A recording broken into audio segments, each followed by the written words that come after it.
आज रात फिर वही बेचैनी थी। राधा बिस्तर पर लेटी हुई थी, लेकिन आंखों में नींद नहीं आ रही थी। पेट में हल्का सा हलचल हो रही थी। डॉक्टर ने कहा था कि अब 7वें महीने में पहुंच चुकी है। विक्रम खुशी से पागल हो रहा था।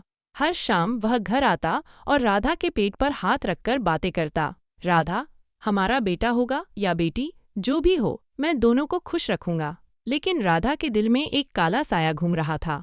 सासू माँ की ठंडी मुस्कान, उनकी चुप्पी और हर इतवार को जंगल की तरफ जाने वाली उनकी आदत। उस दिन जब राधा ने गर्भावस्था की खबर दी थी, सासू माँ ने सिर्फ इतना कहा था, अच्छा, तो अब घर में और एक सदस्य आ रहा है। कोई गले लगाने का भाव नहीं, कोई मिठाई बांटने की बात नहीं, बस एक ठंडी सहमति। राधा ने विक्रम से कहा था, अम्मा खुश नहीं लग रही। विक्रम ने फिर वही जवाब दिया, अम्मा अब बूढ़ी हो गई है। उनकी खुशी का अंदाज अलग होता है। तुम परेशान मत हो। लेकिन राधा परेशान थी, बहुत। एक रात वह उठकर रसोई में पानी लेने गई। सहन में फिर वही दृश्य। सासू माँ अंधेरे में घूम रही थीं, काला चश्मा और छड़ी दोनों हाथ में थे। राधा ने हिम्मत करके आवाज दी, अम्मा, आप ठीक तो हैं? सासू माँ ने सिर घुमाया। चश्मे के पीछे से उनकी आंखें अंधेरे में चमक उठीं। सो जाओ बहू, रात बहुत गहरी है। गर्भवती औरतों को रात को इधर उधर नहीं घूमना चाहिए। आवाज में एक अजीब सा दबाव था। राधा चुपचाप कमरे में लौट आई। दिल जोर जोर से धड़क रहा था। अगले दिन विक्रम दुकान पर गया। राधा ने फैसला कर लिया, आज इतवार था, सासू माँ फिर जाएंगी और आज राधा सिर्फ पीछा नहीं करेगी, वह सब कुछ जान लेगी। सुबह 10:20 पर सासू माँ और उनकी नौकरानी कमला घर से निकली। राधा ने जल्दी जल्दी कपड़े पहने, चादर ओढ़ ली और दूर से उनका पीछा करने लगी। बाजार की तरफ नहीं, सीधे पुराने रास्ते से जंगल की ओर।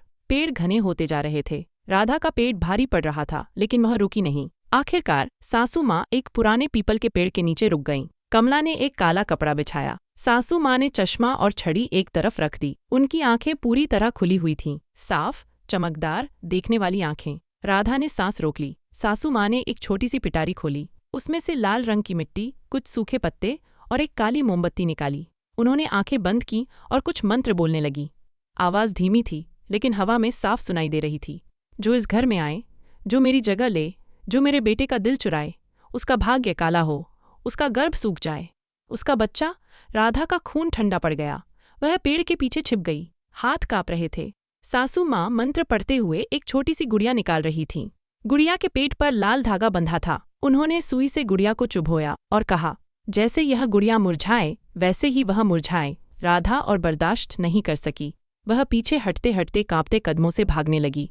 पेट में दर्द उठा। वह घर पहुंची तो सांस फूल रही थी। विक्रम अभी तक नहीं आया था। राधा ने तुरंत अपने मोबाइल से खाला को फोन किया। खाला, मुझे डर लग रहा है। अम्मा कुछ अजीब कर रही हैं। जंगल में खर्चे, लेकिन खाला की आवाज में घबराहट थी। राधा, चुप रहो, कुछ मत बोलो, मैं आ रही हूँ, आज ही। शाम को विक्रम आया। राधा ने सब कुछ बताने की कोशिश की, लेकिन विक्रम ने हंसकर टाल दिया। राधा, तुम प्रेग्नेंट हो। डॉक्टर ने कहा था कि गर्भवती औरतों को अजीब अजीब सपने आते हैं। अम्मा अंधी हैं, वे जंगल में क्या करेंगी, तुम आराम करो। रात गहरी हो गई। राधा बिस्तर पर लेटी हुई थी। विक्रम सो चुका था। अचानक सहन से हल्की सी आहट आई। दरवाजा धीरे से खुला। सासू माँ कमरे में घुसी। चश्मा नहीं था, छड़ी नहीं थी, उनकी आंखें राधा पर टिकी हुई थीं। बहू, तुमने देखा था ना? आवाज बहुत धीमी थी। राधा सहम गई। अम्मा, मैं? तुमने देखा और तुमने सुना भी, अब तुम चुप नहीं रह सकती। सासू माँ बिस्तर के पास आ गईं। उनके हाथ में वही गुड़िया थी। मेरा बेटा पहले दिव्या का था। दिव्या मेरे खून की थी। तुम बाहर की हो। तुमने मेरे घर में जगह ले ली। अब तुम्हारा बच्चा भी इस घर का हकदार बनना चाहता है। मैं ऐसा नहीं होने दूंगी। राधा चीखने वाली थी, लेकिन सासू माँ ने मुंह दबा दिया। चिल्ला मत, विक्रम सो रहा है। अगर तुम कुछ कहोगी तो मैं कह दूंगी कि तुम पागल हो गई हो। गर्भावस्था में औरतें पागल हो जाती हैं। सुबह राधा बुरी तरह बीमार थी, बुखार चढ़ा हुआ था। विक्रम डॉक्टर को लेकर आया। डॉक्टर ने कहा, आराम जरूरी है, तनाव बिल्कुल नहीं लेना। लेकिन राधा का तनाव कम होने वाला नहीं था। अगले 3 दिन राधा ने कमरे से बाहर कदम नहीं रखा। खाना कमला लाती थी। सासू माँ कभी कभी दरवाजे पर खड़ी हो जाती और बस देखती रहती। उनकी आंखों में एक अजीब सी चमक थी। चौथे दिन खाला आई। उन्होंने राधा को गले लगाया और फुसफुसाकर कहा, मैंने पूछताछ की है। विक्रम की पहली पत्नी दिव्या की मौत साधारण गैस लीक से नहीं हुई थी। पुलिस रिपोर्ट में लिखा था दुर्घटना, लेकिन पड़ोसियों ने कहा था कि उस रात घर में झगड़ा हुआ था, सासू माँ और दिव्या के बीच। दिव्या गर्भवती थी, बिल्कुल तुम्हारी तरह। राधा का दिल बैठ गया। खाला, अम्मा अंधी नहीं है, मुझे पता है, मैंने कमला से बात की। कमला डरती है लेकिन पैसे के लिए सब कुछ करती है। हर इतवार को जंगल में अम्मा कोई तांत्रिक क्रिया करती हैं। दिव्या की मौत के बाद से खाला ने एक कागज निकाला, पुरानी अखबार की कटिंग।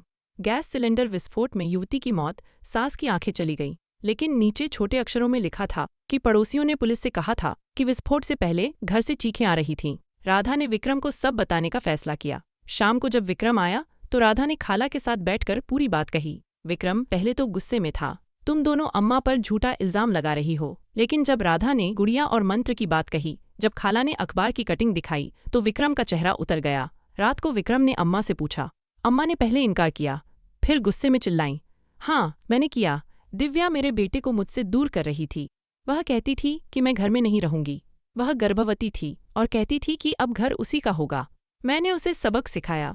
गैस का नॉब मैंने ही खोला था, फिर आग लगा दी। मेरी आंखें सच में जल गई थीं, लेकिन कुछ दिन बाद रोशनी लौट आई। मैंने सबको बताया कि मैं अंधी हो गई हूँ ताकि कोई शक ना करे। और अब यह बहू, यह भी वही करने वाली है। यह भी मेरे बेटे को मुझसे छीन लेगी। विक्रम सन्न रह गया। माँ, तुमने दिव्या को? हाँ, और अब इसको भी। अगर तुमने पुलिस बुलाई तो मैं कह दूंगी कि बहू पागल है। वह खुद मुझ पर इल्जाम लगा रही है क्योंकि वह घर की मालकिन बनना चाहती है। विक्रम ने उसी रात पुलिस बुला ली। सासू माँ को गिरफ्तार कर लिया गया। कमला ने बयान दिया। जंगल से गुड़िया और बाकी सामान बरामद हुआ। पुरानी केस दोबारा खोली गई। पोस्टमार्टम रिपोर्ट में दिव्या के शरीर पर पहले से चोट के निशान मिले थे, जो आग से पहले के थे। राधा अस्पताल में भर्ती रही। डॉक्टरों ने कहा कि तनाव की वजह से बच्चा खतरे में था, लेकिन अब सब ठीक है। विक्रम हर वक्त उसके पास रहता। वह रोता रहता, माफी मांगता रहता। राधा, मैं नहीं जानता था। माँ ने मुझे भी धोखा दिया। दिव्या की मौत के बाद मैं इतना टूट गया था कि कुछ सोच ही नहीं पाया। 2 महीने बाद एक स्वस्थ बच्ची पैदा हुई। राधा ने उसका नाम दिव्या रखा। विक्रम ने कहा, पहली दिव्या को न्याय मिला, अब यह दिव्या हमारे साथ रहेगी। सासू माँ जेल में थीं, मुकदमा चल रहा था। कमला ने गवाह बनकर सब कुछ बता दिया था। हर इतवार की क्रिया, दिव्या की मौत की रात का सच और राधा को नुकसान पहुंचाने की कोशिश। घर अब शांत था, लेकिन कभी कभी रात को जब हवा चलती तो राधा को लगता कि सहन में कोई घूम रहा है। वह उठकर देखती तो सिर्फ अंधेरा होता। विक्रम उसे गले लगा लेता। सब खत्म हो गया राधा, अब सिर्फ हम हैं और हमारी दिव्या। लेकिन राधा जानती थी कि कुछ साए कभी पूरी तरह जाते नहीं। वे दिल के किसी कोने में छिपे रहते हैं, और कभी कभी आधी रात को जब सब सो रहे होते हैं, वे फिर से चलने लगते हैं।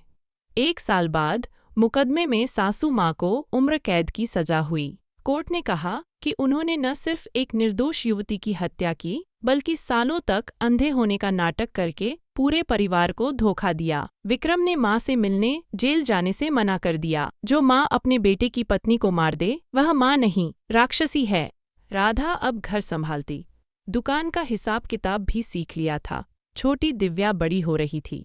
कभी कभी राधा उसे गोद में लेकर सहन में बैठाती और पुराने दिनों की बात सोचती। उस रात की बात जब उसने पहली बार सासू माँ को बिना चश्मे और छड़ी के चलते देखा था। उस जंगल की बात, उन मंत्रों की बात। एक दिन छोटी दिव्या ने अचानक पूछा, मम्मी, दादी कहाँ हैं? राधा ने मुस्कुराते हुए कहा, दादी बहुत दूर चली गई हैं, वे अब कभी नहीं आएंगी। लेकिन रात को जब दिव्या सो गई तो राधा ने विक्रम से कहा, कभी कभी मुझे डर लगता है, अगर कोई और साया हो तो। अब मैं विक्रम ने उसका हाथ पकड़ा। कोई साया नहीं, सिर्फ हम हैं, और हम साथ हैं। घर के बाहर पुराना पीपल का पेड़ अभी भी खड़ा था। लोग कहते थे कि उस पेड़ के नीचे कभी कभी रात को कोई बैठा दिखाई देता है, काला चश्मा पहने, छड़ी लिए। लेकिन राधा और विक्रम ने कभी उस तरफ जाने की कोशिश नहीं की। उन्होंने उस रास्ते को हमेशा के लिए बंद कर दिया था। कहानी यहीं खत्म नहीं हुई थी, क्योंकि कुछ साल बाद जब छोटी दिव्या 5 साल की हुई तो एक दिन उसने कहा, मम्मी, रात को एक बुढ़िया मेरे कमरे में आई थी। उसने कहा कि मैं उसकी जगह ले रही हूँ। राधा का चेहरा उतर गया। विक्रम ने तुरंत घर बदलने का फैसला किया। वे शहर छोड़कर दूसरे शहर चले गए। नया घर, नया मोहल्ला, नई जिंदगी। लेकिन कुछ यादें पीछा नहीं छोड़ती। कुछ साए बहुत दूर तक चलते हैं, और कुछ सच इतने गहरे दबे होते हैं कि वे कभी पूरी तरह मरते नहीं। राधा अब कभी कभी रात को जाग जाती और खिड़की से बाहर देखती।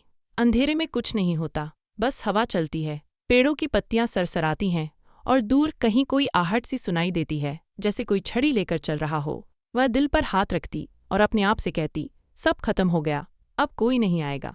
लेकिन दिल के किसी कोने में एक छोटी सी आवाज़ हमेशा रहती, क्या सच में? और कहानी यहीं रुक जाती, क्योंकि कुछ कहानियाँ कभी पूरी तरह खत्म नहीं होती।